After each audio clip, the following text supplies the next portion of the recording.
And joining me right now, if you're watching Hamilton this weekend and you're rewatching it, he plays Hercules Mulligan and James Madison, and he's amazing. He is incredible, and he's from Jersey. Let me Yes. welcome to the show, Okieriete Onaodowan. Onaodowan! Hey, hey, Hey! man, I Hey! love it. Listen, you go for the throat, and I'm about that life. I love it. You go So right what for does the jugular. listen? I'm I'm with it. trying. I'm trying. I'm I'm with not. it. I'm not trying. I'm doing. Tell me. You Tell me what sure? does Okieriete mean? What does that mean? It means God's time is the best time for the Robo people in Nigeria.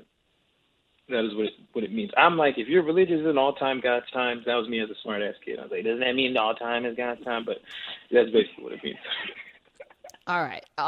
And you grew up in Jersey. Sure I'm did. from the Oranges. I'm from East Orange. Bet So you it went. was Newark to East Orange. We went to my sisters went to VLD and I went to Washington Elementary School and then it became like Whitney Okay. Houston Elementary I think at some That's point. what But it's called now. But is yeah, it in still called that? downtown.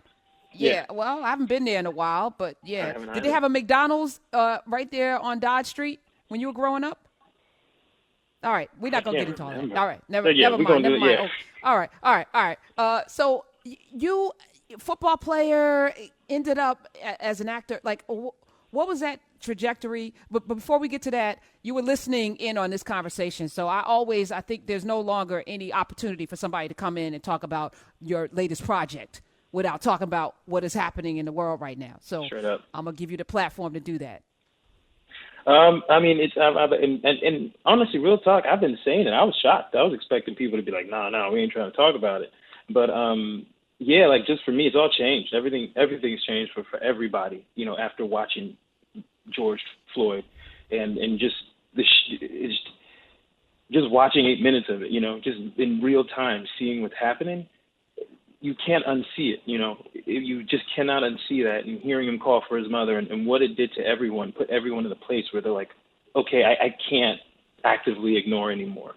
And I think having Hamilton come out, it's problematic. Actually, I know I'm going on a tangent, but it's kind of dope how people, after it's released, the conversation is different. People are noticing the omission of Black people. People are noticing how, like, the topic of slavery wasn't talked about, and that's something that's really refreshing because I'm like, it's people are asking that question, and that's all we've ever really wanted.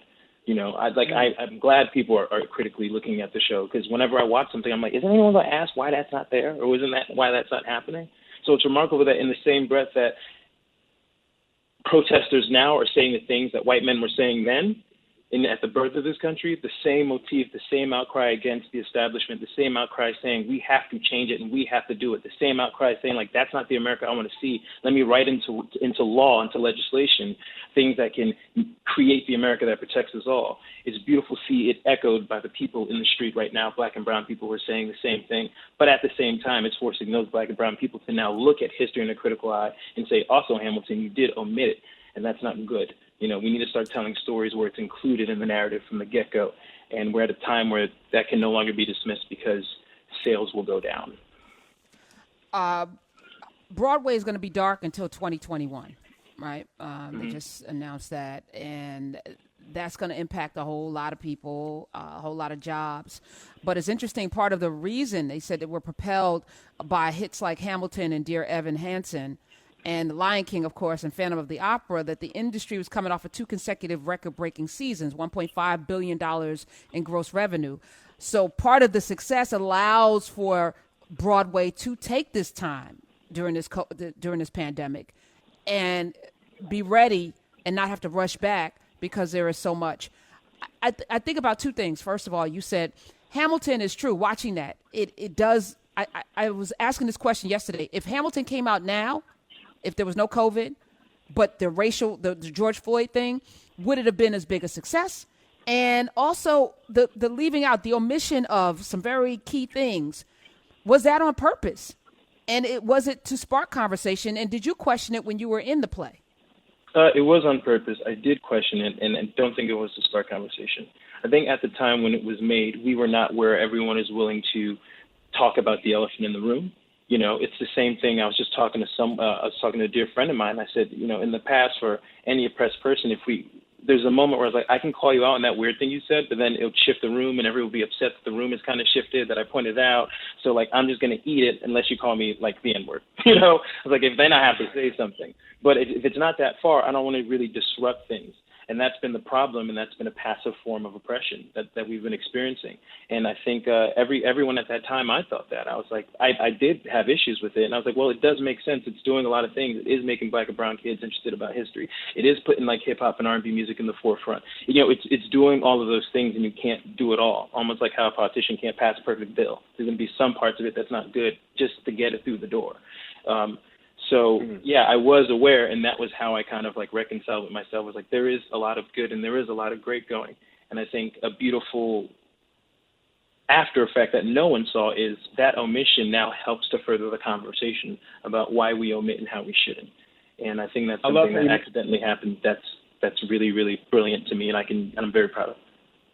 What were you going to say? I was going to say, I loved how you made the distinction, though, that the omission wasn't purposeful to start the conversation, but it's been kind of a byproduct of that. And I've been seeing, I talked earlier about Skylar Aston, who comes from the Broadway community, and actor, and how many folks in the theater space have been trying to figure out how to confront some of these racial inequities that exist in your industry. What is it like for a Black man, a dark-skinned Black man in Nigeria, no less, in that space? Is it overt racism that you deal with sometimes, or is it a subtext? I imagine it's subversive in a lot of ways, where you have stories like Hamilton, you have to leave out these really important things, but it'll make the audience uncomfortable. How do you navigate that on a day-to-day basis, not just with this production? It's the issue of capitalism. It's like if the money the dollar is the most value, so everything falls to the side, including morality, decency, empathy, all of those things. So the excuse has always been, I can only speak on my industry, is we need to sell tickets.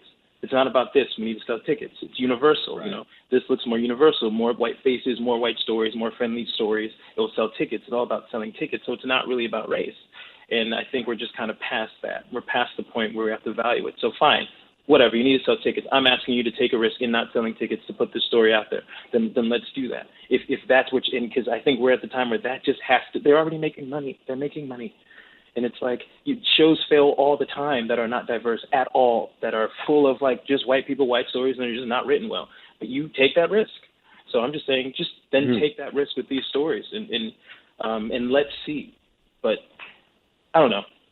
I get really fired up about it. I don't know if I was making sense in that. No, it makes perfect sense. But I also wonder that if does it also feel like trying to do that work in that space is more difficult because by and large Black folk don't inhabit the space. When I go to the theater, when I am on Broadway, I don't see as many of us. We will enjoy these plays, but we're not always in the room. Does that make it harder to have these conversations?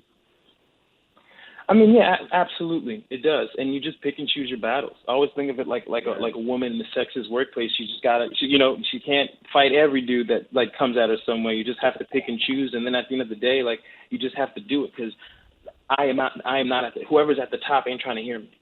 So it's like if I talk to your boss's boss, he's gonna be like, why are you coming up to me? He already said the thing down there. So you just kind of have to just keep going, and it's hard, and you pick and choose, and you try to align yourself with enough people, like a director and a producer, so you can go to the person above them and say, collectively, this is what we think.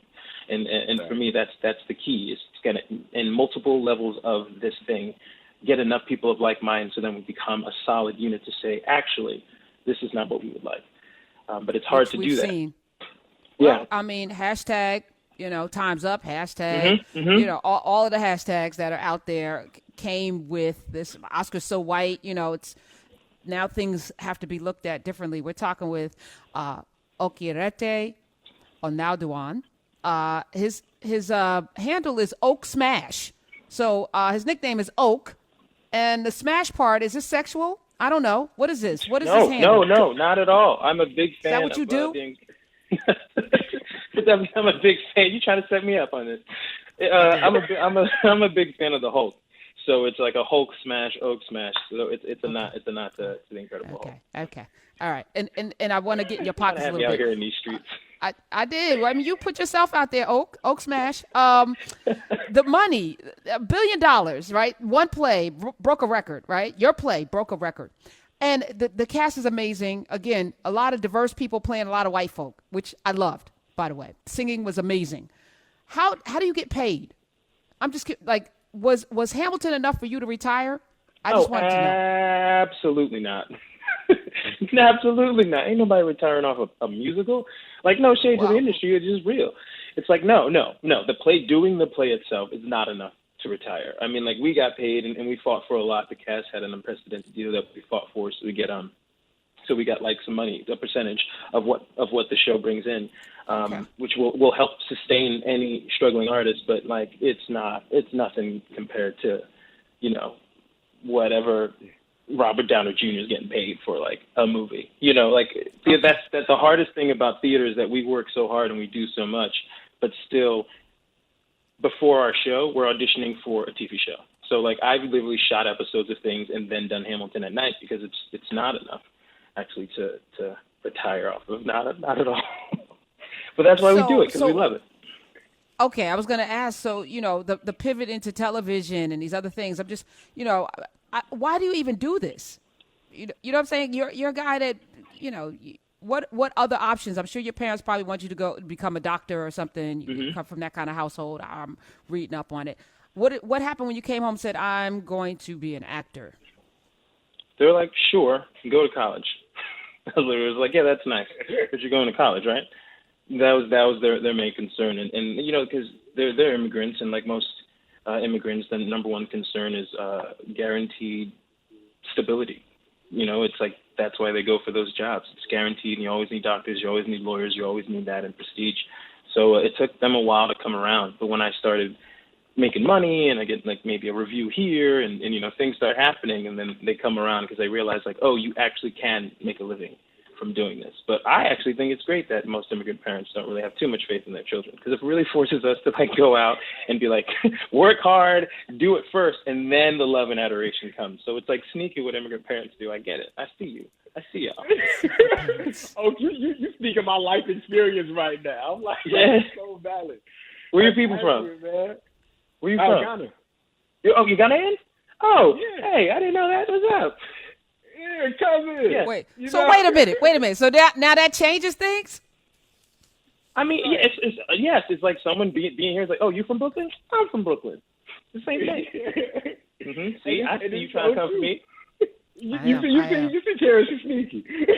I'm not sneaky. I'm up front with it, right between the eyes. That's right. One thing that you said, Okto, is like, because Hamilton reimagined all of these folks as race neutral, do you think that they'll permeate other Broadway productions where they'll recast people that maybe they originally wrote this person as white? Do you think that it's going to expand the imagination of these directors on Broadway to include more diverse characters, not as a novelty or not even because they wrote this specifically for a West African man, but because in actuality it don't even matter who plays this role? You get what I mean? I think what Hamilton is going to do is make it seem less risky, because in theater it's always been done, and they've always been doing it to some degree, but it's always been like attached with a disclaimer, like this is a risk, or this may not work, or it's edgier. And to quote Tyra Banks, something I never thought I'd be saying, there was a moment where I think she had a quote saying she wanted in the modeling world like diverse to be boring, like the concept of diversity not to be like a concept anymore, just like an old thing. Like, well, yeah, of course it's diverse, and I feel the same way with theater. I think what Hamilton hopefully does, the best thing it did was show that this is profitable. Black and brown people on stage is profitable. Hip hop and R&B music is profitable. So, and since the number one thing for them is, well, we can't sell tickets, I'm like, great, that's step one. Let's just make sure like that is profitable. Now we'll work on like that. Put on black stories and whatnot. So I think the best thing it can do is lessen the fear of losing money on doing that, because it's like, look, Hamilton, and it made a crap ton of money. So you don't have to worry if you do it as well. Hercules Mulligan, James Madison. You can see him in Hamilton on Disney Plus, which if you don't have it, that and Baby Yoda is a reason to get it. And of course, Station 19. Did you finish the season? Yeah, we finished the season. We did. Okay, so next season, and he's on one of the best channels, which Shonda Rhimes is the house that Shonda Rhimes built. You want to talk about diverse cast? Station 19, Grey's Anatomy, longest running TV show on TV right now. Thank you so much for being here. Oh, will you come back? Of course, this was okay. I'm not playing. This was the most fun I had doing all of this. Oak smash, and it's not sexual. There you go. I just learned something. See, ain't nobody asked. Why are you bringing it up again? Why are you doing that? I just had to. I had to. Love you. Love you.